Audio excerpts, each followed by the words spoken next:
When you say, Lord, I just want to be with you. I remember there is a time, I think it was 2019. I was in praying and fasting for 18 months. And I prayed and I said, Lord, I want to die. Not because I'm sad. Not because I feel terrible or there is any problem. I am just so much in love with you. Can you take me and the children? I wept like a baby that day. I remember I was sleeping on the 12th floor of a building and I opened my eyes. I said, Lord, I think because I'm so high, I'm closer to heaven. Can't you take my babies and take me as well? I felt a certain, now put it over on me. Now put it like a child who has been torn away from the parent. And the Lord spoke to me and said, that is the pain of separation that Jesus felt at the cross. I could not stand up. I was wailing. Why? Because I am in love with my God.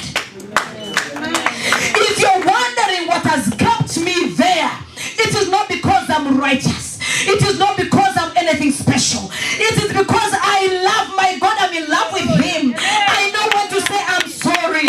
I know when to run back.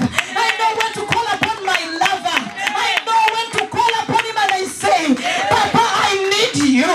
This one, nobody can sort me out. No money can sort me out. No woman can sort me out. No man can sort me out. Only you. And that is who I am with my God. I don't know the love of an earthly father. My heavenly Father took up my spot in my heart. That when I talk about God, I feel like He is a Father that is tangible and touchable. Amen. The way you feel you have a loving Father, that is the way I feel about God. I don't know how to explain that. I don't know how it came about, but that is me and my God. Amen. When I kneel down and I begin to worship, that is how I feel. Amen. When I say I love you, that is how I feel. And that is the way you're supposed to feel. Amen. If you're going to worship God. What does it mean to worship God? To worship God is not to sing. To worship God is to walk with Him in your daily life. Do you begin the day with your lover? I remember when I was in love, the first thing that I would do in the morning, hi babe, did you have a good morning? And then I would wait for the reply like no tomorrow. I'm like, oh my God, my heart is on fire, my body is burning, my emotions are raging. I am waiting. If he doesn't respond, I'm like, who is he with? What is he doing? Let me tell you, my brother, my sister, until you get to that moment, you will never have a special bond with God. Amen. Your heart must rage for God. Your emotions must rage with God. And you must be like, what has taken you long? Did I do something wrong, Papa? Did I not walk right? And then you go through all the ancestral generations. I remember then I go through all the sins of my daily life. And then I remember yesterday, did I not forgive someone? I don't know how many times I've forgiven people. You forgive and forgive and forgive. Not because I'm not forgiven, but because I'm looking for the reason why God is not answering me at the right time. I'm expecting Him to text me. When I text Him because it's my lover, I expect Him to respond back. Amen. You cannot love God if you still hold back. You don't hold back with God. Love Him with your children.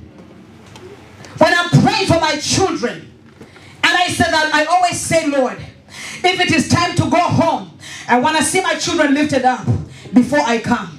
If they're not ready, never take me. It means I need to stay here and prepare them. We are going together. We are in it together. Amen. Amen. Amen. You must love God with your finances. Those who know me, they know I'm extravagant with cash if I have it. I can give and give and you think I'm taking from a billion.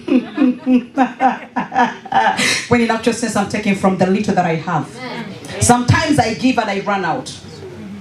And I'm waiting on God. I'm like, I'm excited because I've done it. Amen. I'm happy because I made a difference. This person was waiting for a miracle, and so this person is going to worship God because I gave. Amen. Amen. That is BABIRYE. Amen. Whoever Whoever has come across me knows that. Judith is generous. Some people have taken advantage of me, but I don't mind because God judges the motive. I don't care. Amen. I do my Father's bidding. I do my Father's assignment. Amen. How are you going to love God when you're still eating the tithe? How are you going to love God when the smallest bill in your bag is what you give to God? And you expect God to give you this land? You expect God to bless you as that much? Brother, sister, olimba no musajja atakuwa atama no mukazi atama ng'olaba alina ng'oli lukyolo naye nga takuwa. How many of you women love men that are so stingy?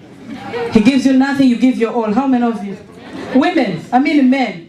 How many of you love women who are so mean, at least even with the word I love you?